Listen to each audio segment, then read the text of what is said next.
So tonight marked the return of Once Upon a Time, season premiere of season 4, and I gotta say it was pretty good. But before we even get into that, I want to do a little series overview of Once Upon a Time, starting with season 1 and going up into the present. For those of you not familiar with the show, Once Upon a Time is a show following the chronicles of our beloved fairy tale characters, with a couple of twists here and there. So it really is a brilliant series. It's from the creators of Lost and the writers of Lost. So that right there to tell you how good it is. In my opinion, season 1 is by far the best. 2 comes pretty close because it kept raising the bar. Season 3 comes along with the Peter Pan stuff. Oh my gosh, brilliant writing. And then the freaking second half comes along with the freaking Wicked Witch, and like, what the hell happened? Go from this brilliant Peter Pan stuff. It was like every week was suspense. Every single week. And the Wicked Witch comes along and it's like such a one-dimensional character. It's ridiculous. I didn't give a crap what happened to her or what she did in the past. It was like, what the hell is this? What the hell is this?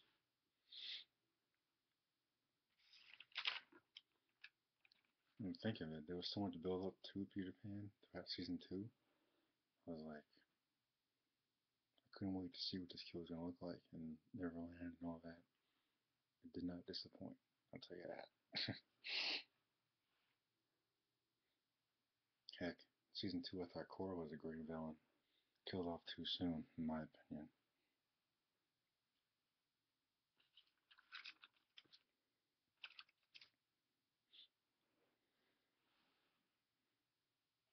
I got into this series mostly because of all the Enchanted Forest stuff. And that's just stuff that's gripped me, the fantasy stuff, fighting dragons and magic and all that. And then season 2, we got all this crap with the real world and the storybook place, and like, it's like, to me, it just took a step backwards, and then it's like, but some stuff was good about it. Still had flashbacks and all that. I mean, Regina is all of a sudden good. At least she was. In my opinion, when you make your villains good, then it's become boring because they're at their best because they're villains for a reason. You don't change that.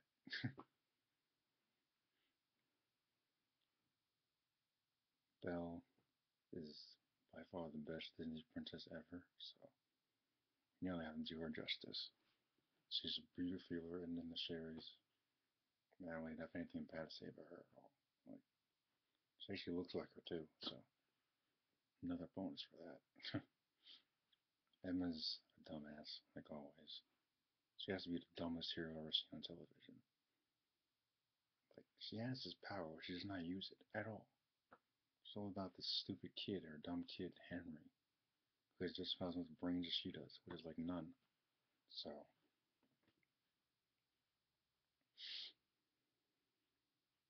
she's actually kind of a reluctant hero. In the beginning, I can understand why. But by now, you should be used to this stuff, man. She's fought dragons and zombies and all that in the freaking Enchanted Forest. You should be used to all this crazy stuff by now. It just looks like it's brand new. I don't know if it's the actor's fault or the writers. Probably both. Yeah. That's kind of a recap going into season 4.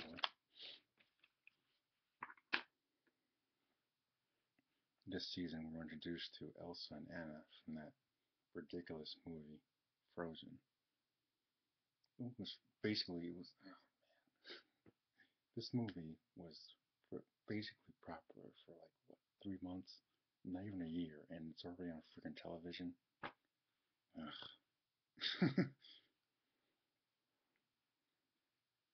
So the premiere starts off with a flashback to their nameless parents. So I don't know squat about them, but whatever. the mother writes some kind of letter for the kids so they can know the truth. Okay.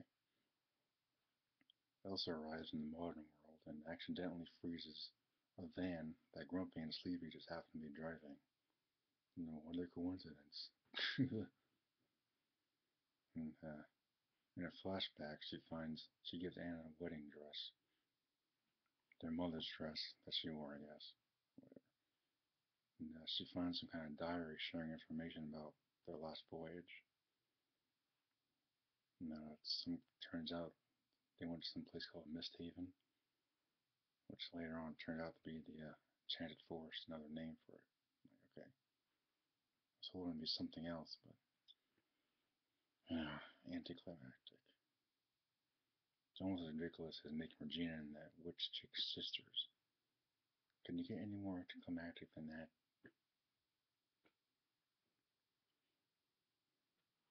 In the present day, Elsa causes havoc in Storybrooke and creates this snow monster. Big ass snow monster. Basically, goes on a rampage. Emma somehow thinks she can stop it with her magic that she never uses, so she's useless as always. Doesn't work. Fortunately, Regina's there to save everybody's asses.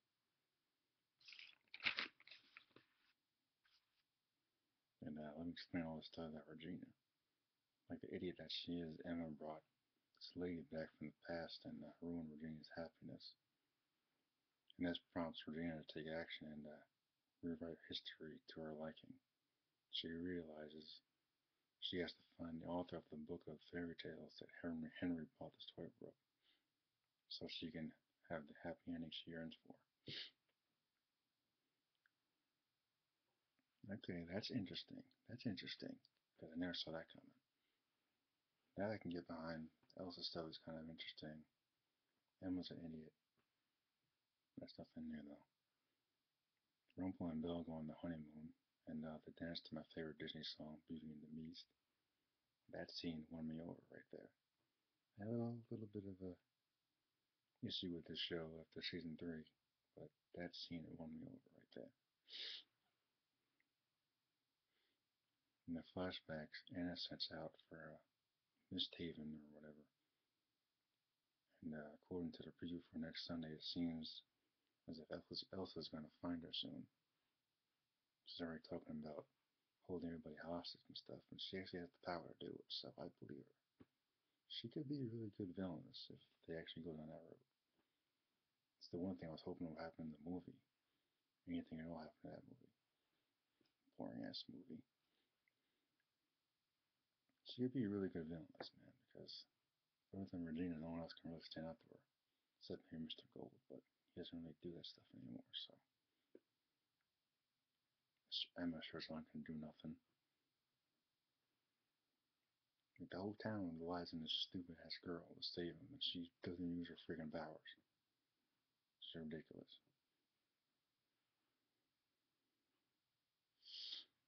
Snow White and Charming have their new kid now, so pretty sure they can't do nothing no more, unless it's in the past.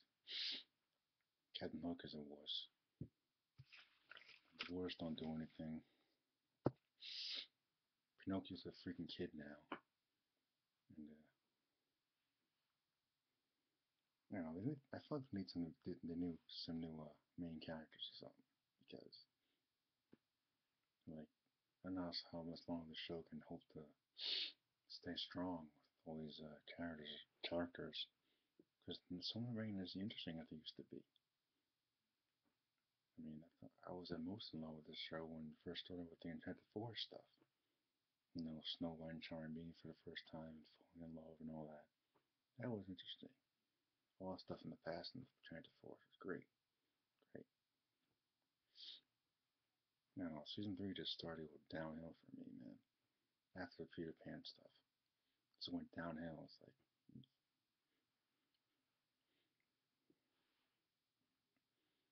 it just ain't the same. This is what happens the longer a show stays on the air. No doubt that this Frozen stuff on TV is gonna boost the ratings. Honestly though, Movie's not that good. So I don't get where the popularity comes from for that stupid movie. It's not that good. It isn't. I mean, I watched it and I went away saying, what's so special about this? Nothing. It's been around for like less than a year, man, versus freaking movies like Lion King or Beauty and the Beast. Been around since the freaking 1990s. 20 years, man. 20 plus years versus 3 months. Less than a year. Gee, which one's more popular than me?